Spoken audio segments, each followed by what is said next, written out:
another video. So I wanted to kind of talk to you guys about some stuff that's been going on. So I've put together basically the crew for the game now. I think we've got about 10, 12 in total, which is awesome. A lot of people that are interested in either being an NPC, part of the NPC crew, or reffing, or a storyteller and stuff like that, which is awesome. So I thought what I'd want to do is to kind of explain how the crew's going to kind of been organised, what they're going to do, and also the reasons for it. So I'm going to start by saying that the way that plot and the way that plot is going to be delivered in this game is going to be different from what you may expect from others of a similar type. And that comes also down to the organisation and the structure of how, to say like a storyteller would relate to a member of the NPC crew, or one of our world refs, and how they would then speak to, and so anyway, easiest thing to do is to kind of start at the top and work my way down. So one of the aspects of the game is the world plot. This is the events that take place in the world of darkness that have an effect across all of Kindred Con. So it could be things like the signs at the start of Gehenna, or the death of I can't remember his bloody name now. Mithras, the death of Mithras and stuff like that. They're big events that, when they take place, do kind of shake up Kindred society as a whole. So those are world events. So we're going to have a ref that will be running those, and how those events will take place is they will happen. But players can have interaction with those events before they take place and after they take place and stuff like that. So those are kind of like the world plots. And the way that you will then get involved in those plots is there will be NPCs, or world NPCs, international NPCs, that will basically be there for you to interact with. So that's where you get that. As I say, like the world ref will then use international NPCs to kind of filter out those plots and kind of put them onto the forums and stuff like that.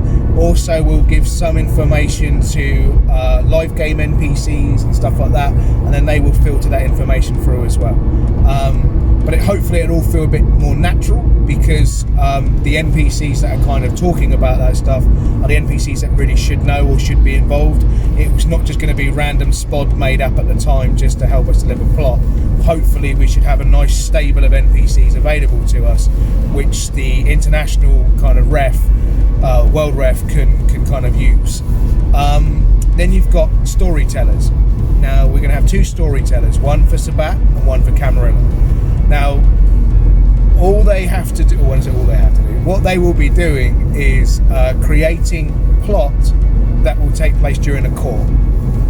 So this could be the evening events. So let's say an Archon is coming to visit the domain because there's been several Masquerade breaches, and they wish to check the security of the domain and also the Prince rulership and stuff like that. That would be an event that would take place during the court. But the thing is, the players at that court may not know anything about that, because when an Archon turns up, he's coming to talk to the Prince and the officers of the court. He's not really going to come and speak to the plebs, it's not how it works. So what will happen is that his retinue would remain in the court and maybe have some engagement with some of the players there, whilst a lot of the, let's just say, the grand entrance strokes, they disappear out back off screen. So that would be one element of plot that would be put in by storyteller. The others could be items that need to be that get exchanged, or information that appears at the game, or things that happen at certain times, or all these kind of things are run by the storyteller via the NPCs. So the other thing is, though, that all these things I've been saying, the international storyteller and the international world, fuck me, I've got to get these terminologies right. The world ref and a storyteller will communicate with each other and know about meta plots and the world plots and everything that's going on. So they will be in communication. But the NPCs won't know anything about a plot unless they're told specifically about it. So not all of it's not going to be at the start of the game where the NPCs are briefed and said, right, everybody, this is the events for tonight. I want you all to act in a certain way or do a certain thing. That kind of game will be very rare in this. It will be more like taking the NPC to one side and say, hey, you're given this information, you need to find this person from this description and then give that information to them and react how you see fit, blah blah blah. That would be the delivery method of the plot. This also means for a player that you're not forced plot down your throat, like you have to get involved with everything, or that, you know, if everything has to be solved by you, otherwise there's huge ramifications. All it comes down to as a player is what you want to get involved in, because you may overhear something. I mean, I love it in computer games where you stumble across things. You know, you're doing the main quest line, but then you stumble across something that interested you, and all of a sudden you're off on a side quest for the next 3 hours, and then you come back to the main quest again. I kind of want that as for all of our plot lines, that you literally can end up going off in directions you never would have expected because you overheard a conversation which, you know, made you go, oh, what's that about? And then you kind of you spend your night at that game trying to investigate what they were on about, and then you catch on some information, and next thing you know, there was a drop location that was mentioned. You put a downtime in that say you want to go and investigate this asset code of the drop location, and next thing you know, you see a drop between two clans that are at war, but all of a sudden these two are doing a backhanded deal or something. You know, you get that kind of, that's how the plot will be delivered at the game. And as I say, the NPCs are going to be just playing characters. They're not your typical guided NPCs that, you know, play by numbers kind of thing. It's going to be, that they don't know all the plot. They don't know everything that's happening at a court. All they know is that little bit of information they have, and it's how they then interact with, you know, the players and other NPCs, which make the game. So yeah, that's the kind of stepping stone of how things are going to work. I mean, I haven't really explained it too well there, so I may have to do this again. But in a nutshell, what you can expect as a player is to turn up to a court and then do what you want. You will never be forced to be involved in stuff that you don't want to be involved in. There will always be ramifications for if something happens and nobody does anything, that thing will just happen. But those ramifications will already be set in stone when the plot's written, and then due to player interaction will determine if, you know, it gets worse or it gets better or nothing at all. And that's how the plot should be. They shouldn't be that you kind of force it until a player gets involved, and then that player then has to deal with all of the stuff because you spent hours writing the plot line. What we want to do is we want to kind of pencil in the details of a plot, have like a start, middle and end point, and then the detail of it comes from player interaction. How the NPCs get involved, how the players, it's a sandbox. So we don't want to make players ever feel that when they turn up to the game they have to do a certain thing. That also means as well that we're going to have loads of options for you at a game.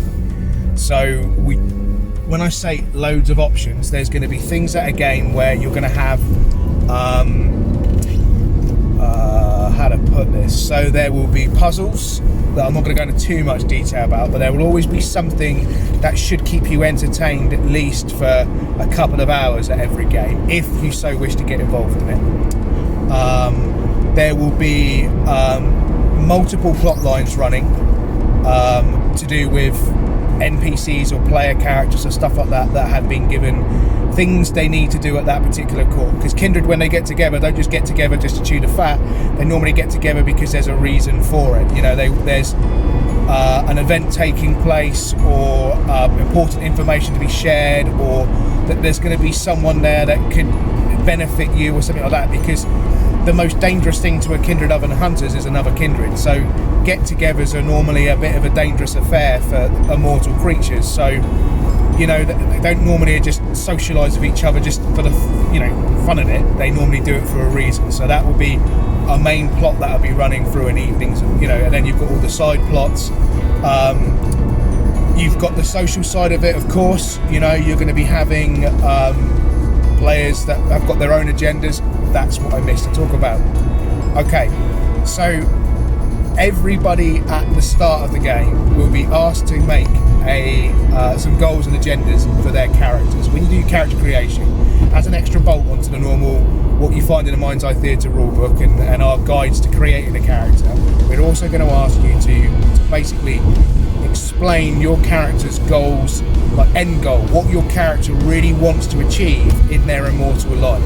And then we're going to help write agendas that will kind of get you there. Or goals, the other way around. Agenda, goals. Either way.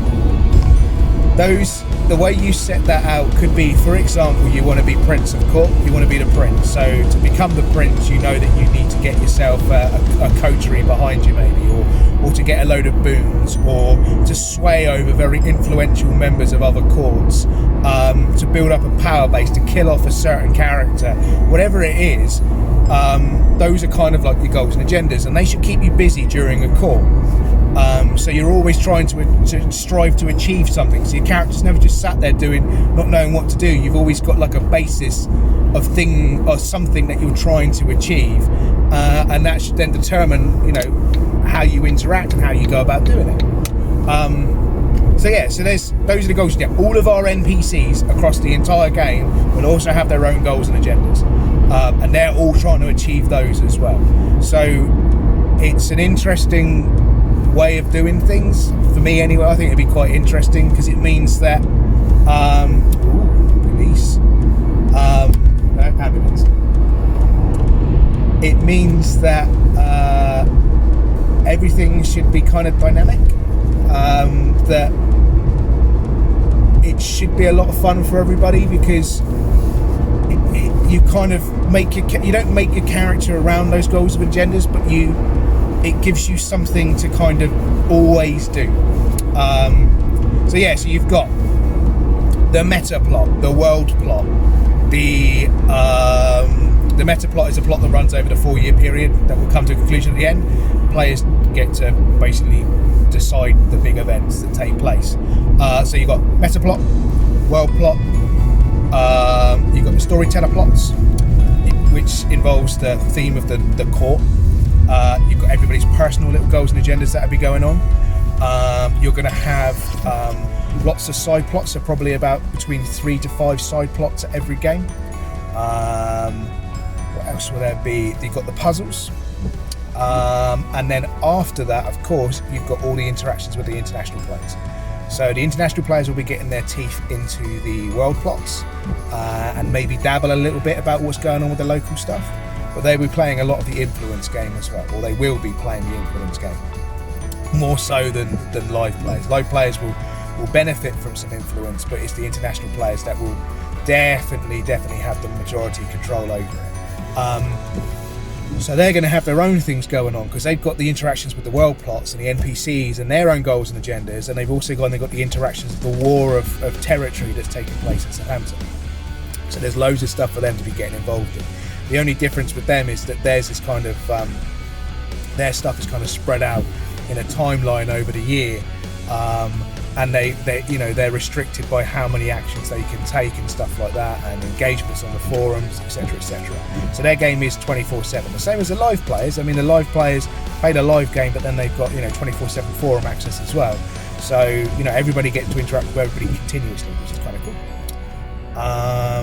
So yeah, that's how a plot will kind of work. So expect at a game to be literally, if you're someone who wants to get involved in everything, you're going to struggle. you're always going to miss out on information, because I find it really interesting when I've been to other games where on the way home in the car when I've been speaking to people, their game was completely different to mine. They were doing something that I had no idea was going on, and then you get that awesome conversation of, you know, oh wow, so if I'd have gone over to there, I'd have been involved in all of that. Well, I didn't, but I was involved in all of this stuff, and then you get to find out and talk about it. Of course, all out of character, no metagaming, but you know, those kind of engagement and conversation are really cool. So we wanted to try and make that in the game as well, where, you know, we always want there to be stuff going on that players can get involved in, and at the same time as well, you don't have to. Some people like to turn up to LARP events just to kind of play a character and sit there and enjoy the atmosphere, and we're quite happy for that as well. You know, we like that. That's why we're going to hold these games in nice venues, you know, because we want you to turn up, everybody in costume, you know, nice venues, and yeah, so it should be cool. Right, so I think I covered that. All of our NPCs and crew are going to be undergoing some training. So what I wanted to do was to make sure that everybody was on the same page. So the NPC crew will be going through a meet and greet, which is the first session. What that is, just so everybody gets to meet everybody, gets a gist about the game, finds out about how it's all going to work, what's expected of everybody. You know, it's just nice to kind of break the ice with everybody and to kind of explain things, because there's a lot of stuff going on, and etc, etc. So that'll be the meet and greet. That's the first session. Then the actual official first will be character creation. So the NPC crew and all of that will be expected to make multiple characters. So we want to make sure that they're really happy with how to do that, how to create characters, using the rules, using all of the, you know, flaws and merits and disciplines and all of that. So they get comfortable with making characters in the game. And then the second session will be combat, discipline use, hand signals, stuff like that. So that's the third session, which will just be going through some mock combats, some political fights, etc, learning about status and how it works in the game, because we want that to be a big part of it and to feel quite natural. Yeah, so that's the first three, and then the final session, which unfortunately the player base will have no knowledge of or be able to be involved in. The only way you can get involved in this last bit is to be join the NPC crew now. We're going to be running a little campaign or story that leads up to the event, or basically will take the NPC crew and their characters up until the event that before the first game, basically. So what happened, why things have happened in the city in a certain way, what's going on, blah blah blah, will all be explained, because they get to play through that. It's like a little short adventure kind of thing, and that's basically it. So hopefully by the end of that, the NPC crew and the storytellers and all of that should feel comfortable playing the game. Now we're going to have some support from I still need to talk to him about this, but from Alistair, who plays the Mind's Eye Theatre rules regularly out in the States. So he's going to kind of Skype in on a big TV and kind of lead everybody through. He's going to be like the ref for the evening. Or everything's going to be filmed. So you out there, it's all going to be part of the documentary of going through and showing you how we're doing things and all of that jazz. So you'll be privy to all of this information. And yeah, so it should be quite interesting. And yeah, so everybody gets trained up, everybody knows the rules, everybody's comfortable with it, everybody's met etc, etc, etc. So when that first game comes about, the crew is going to be top notch. There won't be, we're going to make a kind of rule at the start, which is if you want to be a member of the crew, you have to go through or have proof that you are comfortable with the rules, character creation and stuff like that, because you guys or the crew will be ambassadors of the game. They're going to be safety nets for the players and stuff like that, like setting the example of what the club represents. So we want to make sure that everybody's happy with that. So So yeah, that's going to be coming up shortly. So we're going to be looking to start these over November, December of this year. Unfortunately, the game was originally planned to start January 2020, but due to it being quite a mammoth of a project, it's more than likely going to be set back now. I don't know when in 2020 it's going to launch, but when it does, we should be 100% cool. I don't want to launch the game when it's not ready, because first impressions matter. I want this to be something where it gets talked about in a positive light, where all the things that I've been preaching about, all the things about making sure all the players are comfortable, and that there's a safety net system from the ref check, and that the NPC crew are knowledgeable about the rules in the game, and all of these kind of things that I've been talking about over the previous videos. I want to make sure that all of that is in place before we start to basically let everybody play, because I think that's what's going to make this game unique and different. Is we're not just looking to kind of run a game, we're looking to make a family, to kind of not reinvigorate, I think is a better word for it, reinvigorate Vampire LARP, because there's been a definite resurgence in the pen and paper side of LARP for the pen and paper side of Vampire the Masquerade, and there's been some like the computer game side of it with Bloodlines 2, which I'm really looking forward to playing, because I love the first one. But these kind of things that are coming up at the moment are definitely starting to kind of get people back into the game. Lots of podcasts going on with people playing the game and talking about it, and some really interesting stuff happening. The only thing that's not happening is the LARP side of it. Not to say that there isn't a LARP community out there for Vampire, it's just that community hasn't been at the forefront or focused on for quite some time. So this is one of the reasons why we're doing this as well, is because hopefully this will be something that will pique everybody's interest and then kind of spur other people to do the similar thing. And we're on purposely making this game that it can be shared, that we're kind of making a foundation that can easily be transferred to other locations around the world, like the formula.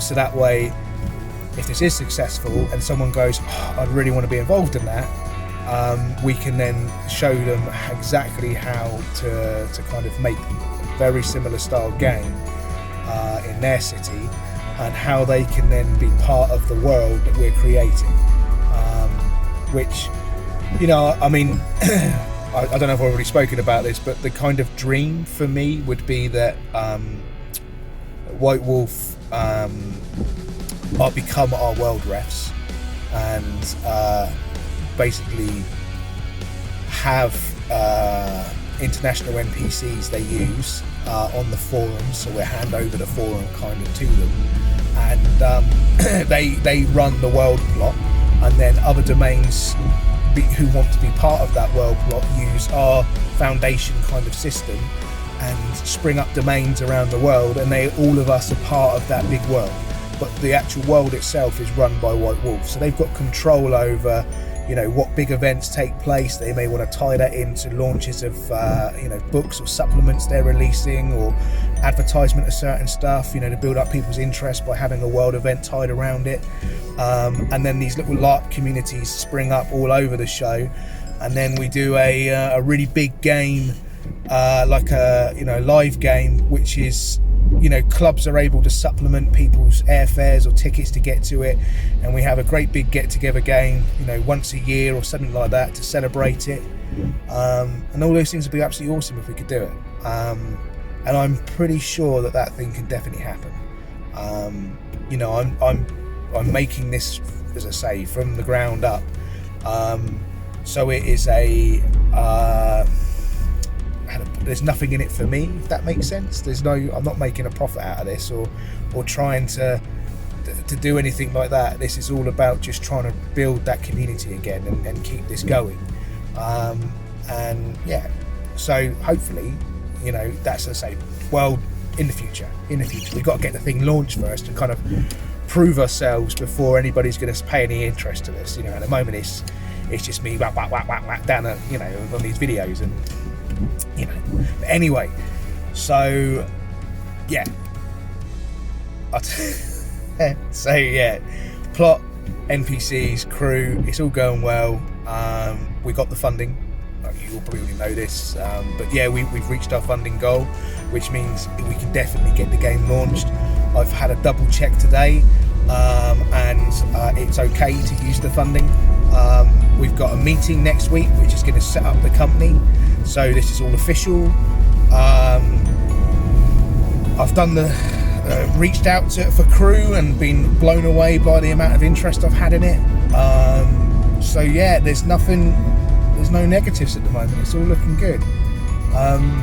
So yeah, I am really happy that we are on the right track to getting this game launched.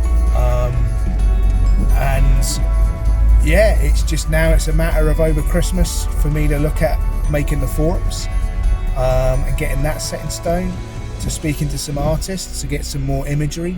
So I'm going to be reaching out to artists around, you know, basically reaching out to artists. So if you're not an artist, you like Vampire, I'm looking for you. Want to commission some work. I'm going to be reaching out again for to get some banners made up. What else is there?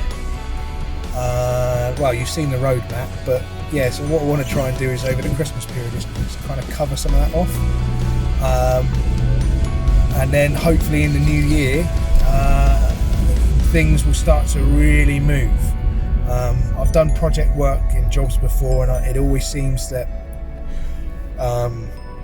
you get overwhelmed at the start with how much there is to do, and you start to kind of plod through it, and you think it's never going to end, and then all of a sudden everything clicks into place and bam, your project's over, in a good way. And I think that's what's happening with this at the moment. Things are starting to click into place. We're at a stage now where I can reach out and ask people to be creative. I had to be so restrictive at the start, it was horrible, because I was trying to get the foundations in place, because I was trying to get everything to kind of work and fit and make up the rules and all this kind of stuff to make this so it was, I don't know, it would work.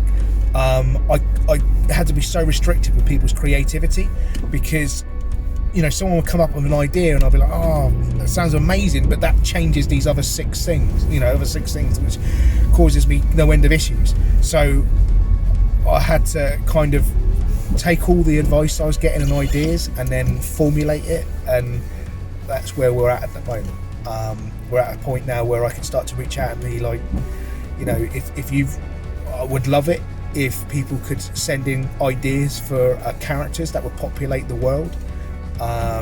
You know, literally just make characters. So if you've got idea for a prince and a court, you know, to send those in.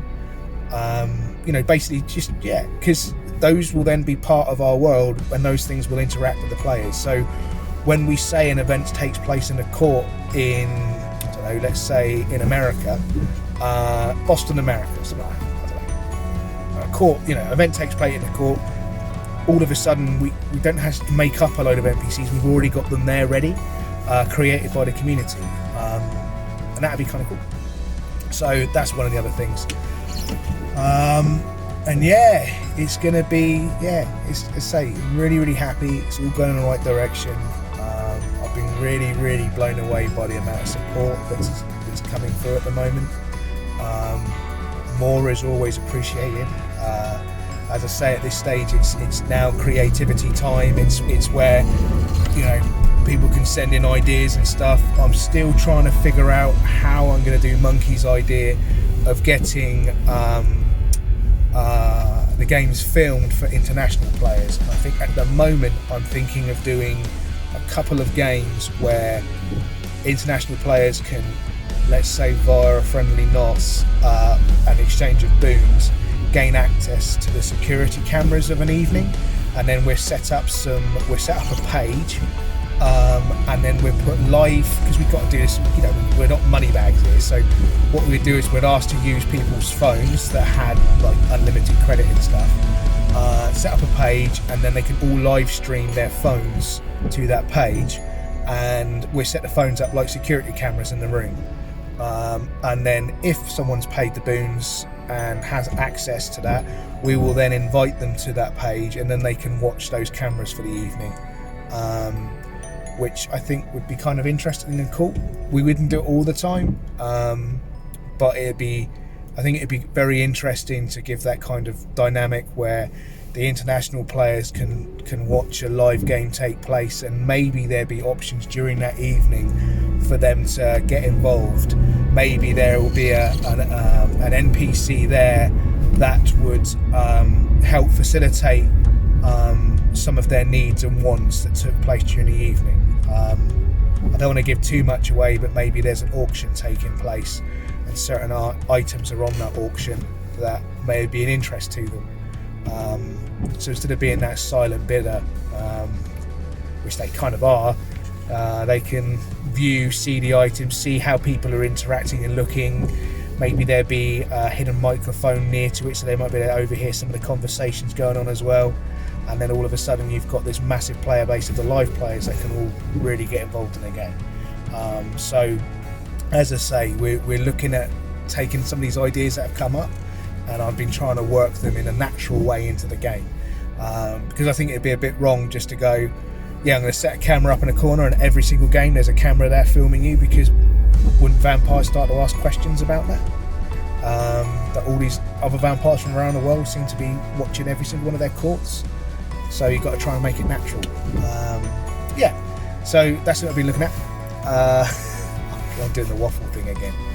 But yeah, so if you are listening to this still, which I'm impressed if you are, and you go, do you know what, that sounds really exciting, and you want to get involved, yeah, just send me a message, and yeah, we can do that. I mean, we've had somebody who's watched these videos who's then gone, they're from Southampton University, they were making a documentary of LARP, they watched one of these videos, got in contact with me, and then through that I've managed to get him in contact with what I would consider to be ambassadors of LARP, so individuals that I think are fantastic for the hobby, either through costume design or the way they role play or their knowledge of the setting or people involved with it, the amount of games they've played, if they've run games, created LARP, stuff like this, and so I contacted a group of ambassadors, and the majority, if not pretty much all of them, agreed that they would be interested in helping this individual out, and then they got to kind of cherry pick which ones they wanted to talk to. Hopefully we're going to get him also involved in a LARP as well, because one of the suggestions that came out was, until you make a documentary on it, we'd recommend you kind of play it, just so you can get that kind of behind the scenes look of what goes into it and the feelings people have and stuff like that. So he's agreed, and yeah, so it should be interesting. It should be a good documentary coming out, or that's in the process of being made. So yeah, that's one of the things that's come of this, just someone who's contacted me and said, look, I'm interested and stuff like that. I mean, the documentary won't really work for talking about this game, because this game hasn't happened yet, it's still in development, but I could talk about why I'm doing it or something like that, I don't know. But anyway, it's more about helping this individual out, because it's he was trying to how to put this, not just a positive spin on the hobby, but publicise the hobby with in a positive way, so you got to help that shit. So that's kind of cool, and I think that's pretty much been it at the moment.